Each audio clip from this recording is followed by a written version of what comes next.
কিছু হয় নাই তো?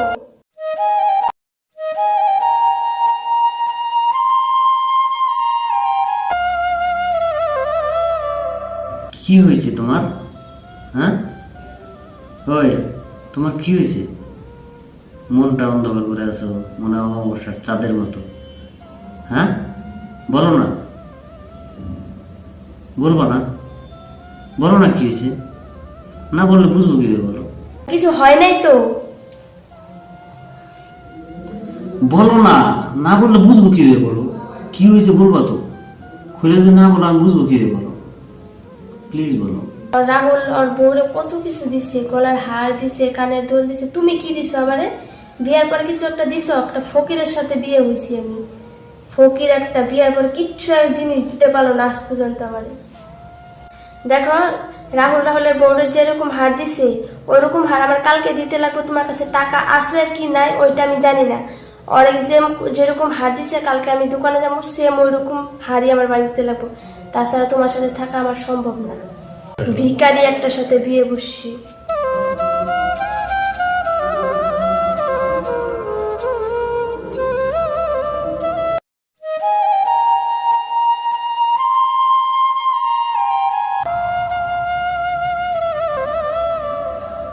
এই মাম্পি, কি হয়েছে তোমার? মনটা কেন যেন অন্ধকার, মন কালো করে রাখছো। কিছু হয়েছে নাকি? কেউ কিছু বলছে? বলো না, নাহলে কিভাবে বুঝবো? বলো, বলো না গো। না গো, কিছু হয় নাই, এমনি মাথাটা ব্যথা করতেছে তো তাই। হ্যাঁ, সত্যি কথা বলো, কি হয়েছে বলো। জানো, আজকে রাহুলের বউ আসছিল। রাহুল ওকে নাকি একটা গলার হার বানিয়ে দিয়েছে ওটা দেখাতে জন্য। ওর হাজবেন্ডের টাকা আছে, ওর হাজবেন্ডে ওকে বানিয়ে দেয়, সেটা কি আবার আমাকে দেখাতে লাগে? আমি যাতে আঘাত পাই তার জন্য আজকে ওর গলার হারটা দেখাতে আসছিল। তার মানে ও এটা বোঝাতে আসছিল যে ওর হাজবেন্ডের টাকা আছে আর আমার হাজবেন্ডের টাকা নাই, আমার হাজবেন্ড আমাকে কিছু দিতে পারে না। ওইটাই আঘাত দিতে আসছিল আজকে। ও, তাই মন খারাপ করে বসে আছো? কিন্তু কথা তো ঠিকই বলো, আমি তোমাকে এখন বন্ধু কোনো কিছু দিতে পারলাম না, গিফট দিতে পারলাম না। হ্যাঁ, এটা মনে তো আমার আঘাত লাগে, দিতে পারি না। তুমি চিন্তা করো না, তোমাকেও দিব, বুঝছো? সময়টা একটু ভালো হোক, তোমাকেও দিব। হুম।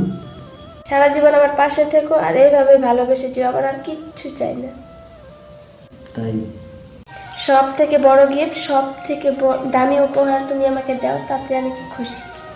বলো কি চাও, যদি সামর্থ্য থাকে নিশ্চয়ই দিব, বলো।